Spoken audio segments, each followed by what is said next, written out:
तो हेलो दोस्तों, स्वागत है आप सभी का आपके अपने यूट्यूब चैनल राजस्थान ऑफिशियल 247 पर। तो आज के इस वीडियो में हम कवर करेंगे इंटरनेशनल क्रोनोलॉजी के अंतरिक्ष एवं रक्षा प्रौद्योगिकी सेशन को। तो चलिए बिना किसी देरी के शुरुआत करते हैं आज के सेशन की।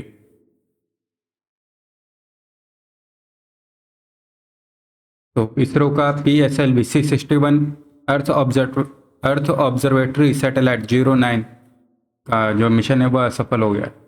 तो इसरो का PSLV C61 EOS-09 मिशन असफल। तो इसरो का 101वां मिशन PSLV C61 EOS-09 18 मई 2025 को श्रीहरिकोटा सतीश धवन अंतरिक्ष केंद्र से लॉन्च करा गया, जिसमें तीसरे चरण में टेक्निकल खराबी के कारण यह जो मिशन है असफल रहा।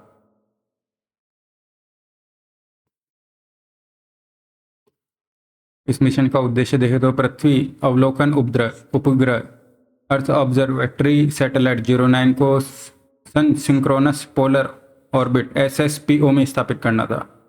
लॉन्च व्हीकल देखें तो PSLV C61 इसका लॉन्च व्हीकल था EOS-09 का, जो पोलर सैटेलाइट लॉन्च व्हीकल की 63वीं उड़ान और एक्सल कॉन्फ़िगरेशन में 27 उड़ान थी। PSLV एक 4 चरण वाला रॉकेट है जिसमें ठोस और तरल ईंधन चरण शामिल होता है।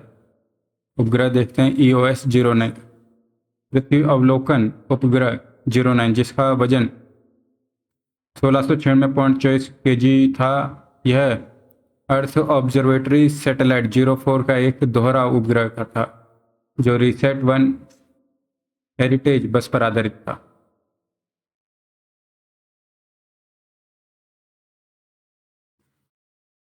यह आंध्र प्रदेश में नया मिसाइल परीक्षण केंद्र। तो आंध्र प्रदेश में नया मिसाइल परीक्षण केंद्र।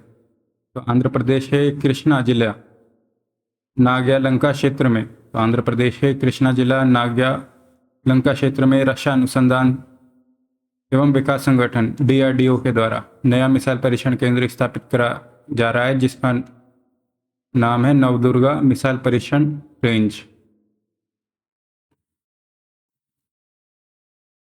इस परियोजना की आधारशिला प्रधानमंत्री नरेंद्र मोदी ने 2 मई को रखी। उद्देश्य देखते हैं DRDO के बैलिस्टिक मिसाइल रक्षा प्रणाली में फेज 2 के तहत विकसित की जा रही लंबी दूरी की इंटरसेप्टर मिसाइलों के परीक्षण के लिए समर्पित होगा। ये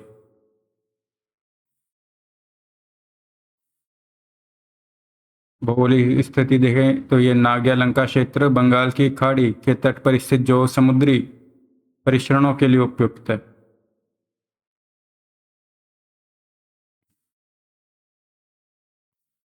कहते हैं भारत द्वारा ड्रोन हमलों से निपटने के लिए स्वदेशी प्रणाली भार्गवास्त्र का सफल परीक्षण। तो भारत ने ड्रोन हमलों के बढ़ते खतरे का मुकाबला करने की दिशा में महत्वपूर्ण उपलब्धि हासिल करी है। स्वदेशी रूप से विकसित एंटी ड्रोन प्रणाली भार्गवास्त्र का ओडिशा के गोपालपुर स्थित शिवाड़ फायरिंग रेंज में 13 मई को इसका सफल परीक्षण करा गया। भार्गवास्त्र जो है ये एक multi layer anti drone system है, जो खास तौर पर छोटे और झुंड में आने वाले ड्रोन्स को तबाह करने के लिए तैयार करा गया।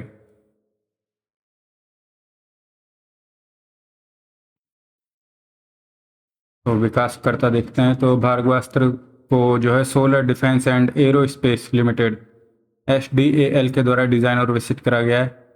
इंगेजमेंट रेंज है इसकी 2.5 किलोमीटर तक जो है लक्ष्यों को भेजने में सक्षम है। नामकरण देखें तो भगवान परशुराम के शक्तिशाली अस्त्र भार्गव से प्रेरित है।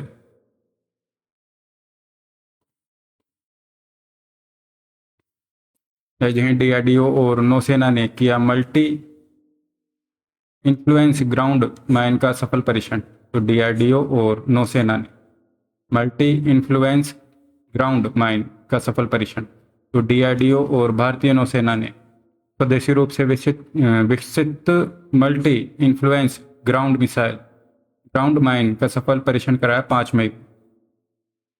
मल्टी इन्फ्लुएंस ग्राउंड माइन जो कि आधुनिक समुद्री बारूदी सुरंग है।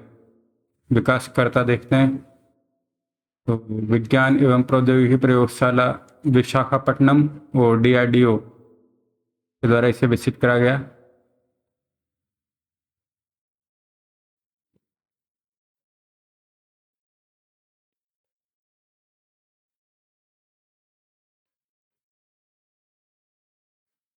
नेक्स्ट देखें, देश में 5वीं पीढ़ी के लड़ाकू विमान निर्माण को मंजूरी। देश में 5वीं पीढ़ी के लड़ाकू विमान के निर्माण को मंजूरी दी गई है। तो भारत में स्वदेशी 5वीं पीढ़ी के लड़ाकू विमान, उन्नत मध्यम लड़ाकू विमान, तो यह है एडवांस मीडियम कॉम्बैट एयरक्राफ्ट के निर्माण को मंजूरी दी है। रक्षा मंत्री राजनाथ सिंह ने 27 मई को इसे हरी झंडी दी और वैमानिकी विकास एजेंसी निजी और सार्वजनिक क्षेत्र की कंपनियों के साथ में इसे जो है लागू करेगी।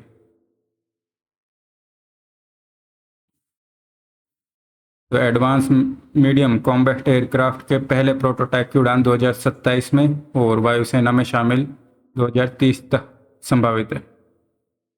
परियोजना के 2 चरण होंगे, MK1 और MK2। तो MK1 जिसमें GE414 इंजन के साथ स्वदेशी और MK2 स्वदेशी इंजन और उन्नत AI तकनीक।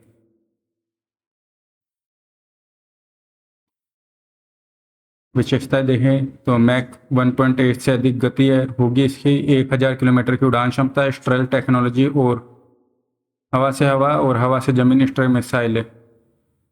15,000 करोड़ की इस परियोजना को अप्रैल 2024 में मंजूरी मिली थी। वर्तमान में केवल 3 देश है जिनके पास में 5th जनरेशन 5वीं पीढ़ी के स्टेल्थ लड़ाकू विमान है। इसमें है USA, चीन और रूस। और अब जो है भारत के पास भी 5th जनरेशन के लड़ाकू विमान होंगे।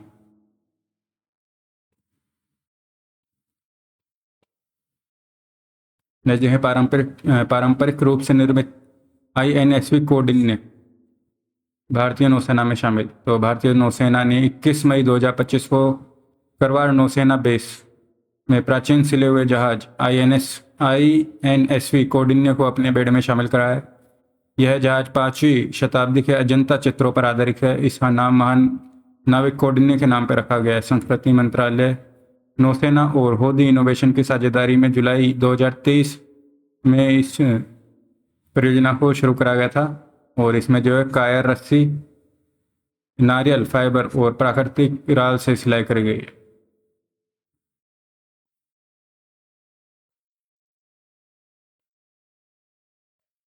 विशेषताएं देखें तो पालों पर गरुड़, भेरुड़ और सूर्य की आकृति, धनुष पर सिंह यली, डेक पर हड़प्पा शैली का पत्थर लंगर।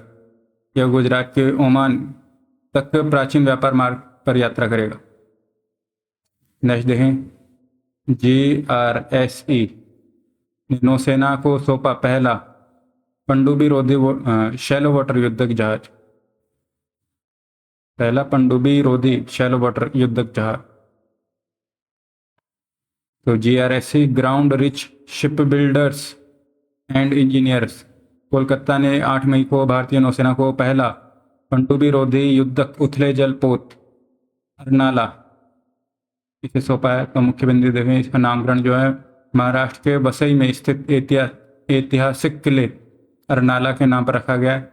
निर्माण GRSE द्वारा स्वदेशी रूप से डिजाइन और निर्मित 8 SWC पोतों में से यह पहला है। इसका निर्माण L&T शिपयार्ड के द्वारा जो है सार्वजनिक निजी भागीदारी PPP में हुआ। विशेषताएं देखते हैं इसकी, तो 77 मीटर लंबा यह भारतीय नौसेना का सबसे बड़ा युद्धपोत है। डीजल इंजन जेट संयोजन से संचालित, पानी के नीचे निगरानी, तलाश, बचाव कार्य तथा कम तीव्रता वाले समुद्र संचालन के लिए तैयार। तटीय जल में पनडुब्बी रोधी युद्ध संचालन में सक्षम, माइन बिछाने की उन्नत क्षमता में युक्त, 80% से अधिक स्वदेशी सामग्री से निर्मित। न्यूज इन शॉर्ट्स, तो देश के पहले स्ट्रेटो स्पेरिक एयरशिप प्लेटफॉर्म का परीक्षण करा गया। तो देश का पहला स्ट्रेटो स्फेरिक एयरशिप प्लेटफॉर्म का परीक्षण। तो डीआरडीओ ने स्ट्रेटो स्फेरिक एयरशिप प्लेटफॉर्म का पहला उड़ान सफल परीक्षण एमपी के शोकर परीक्षण स्थल से 3 मई को करा। विकास देखें तो यह जो है एयरशिप को Aerial Studies and Research Establishment Agra के द्वारा विकसित करा गया। मुख्य बिंदु देखें तो टेलीकम्युनिकेशन सर्वेक्षण निगरानी के लिए उपयोगी, उच्च ऊंचाई पर लंबे समय तक संचालन की क्षमता। महत्व देखते हैं सीमा निगरानी, संचार में स्वदेशी तकनीक की प्रगति।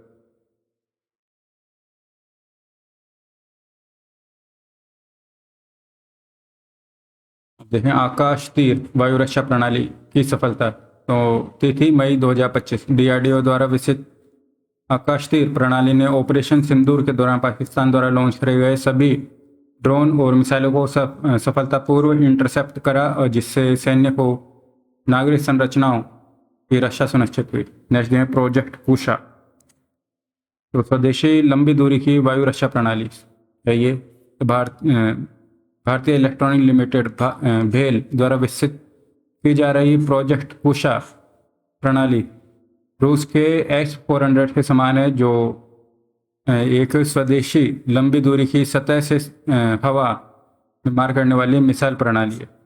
इसका प्रोटोटाइप अगले 12 से 18 महीने में तैयार होने की संभावना है। देखें लखनऊ। तो लखनऊ में ब्रह्मोस एकीकरण परीक्षण सुविधा केंद्र का उद्घाटन। तो रक्षा मंत्री राजनाथ सिंह ने 11 मई को यूपी के लखनऊ में ब्रह्मोस मिसाइल के लिए एकीकरण परीक्षण सुविधा केंद्र का वर्चुअल उद्घाटन करा। उत्पादन क्षमता प्रारंभ में 80 से 100 ब्रह्मोस मिसाइल प्रति वर्ष बनाई जाएगी। भविष्य में 100 से 150 ब्रह्मोस एनजी मिसाइलें बनाई जाएंगी। लागत 300 करोड़। देखें कोस्मोस 482 का पृथ्वी पर पुनः प्रवेश। तो कोस्मोस 482 एक सोवियत युग का अंतरिक्ष यान था, जिसे 31 मार्च 1972 में शुक्र मिशन के लिए लॉन्च करा गया था, लेकिन रॉकेट में खराबी के कारण यह पृथ्वी कक्षा से बाहर नहीं जा सका और 53 वर्ष तक पृथ्वी की कक्षा में चक्कर लगाने के बाद इसका पुनः प्रवेश 10 मई 2025 को हुआ है, और ये जो है बिना किसी नुकसान पहुंचा हिंद महासागर में गिरा है। ये कोस्मोस 482। देखिए करंट अफेयर्स का मंथली रिव्यू वन लाइनर। तो चंद्रयान 3 की लैंडिंग साइट थी शिव शक्ति पॉइंट, तो जहाँ पर जो है वैज्ञानिकों ने 4.3 अरब वर्ष पुराने पदार्थ की मौजूदगी का पता लगाया है। तो चंद्रयान 3 के शिव शक्ति पॉइंट पर 4.3 अरब वर्ष पुराने पदार्थ की मौजूदगी का पता लगा। नेक्स्ट है James Webb telescope. James Webb telescope द्वारा खोजा गया वह सबसे ठंडा एक्सोप्लैनेट -125 फ़ारेनहाइट जो एक मृत तारे की परिक्रमा कर रहा है। तो एक्सोप्लैनेट ये है 1856 534 बी।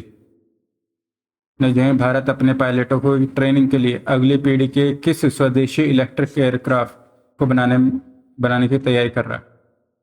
पायलटों की ट्रेनिंग के लिए यह ई-हंसा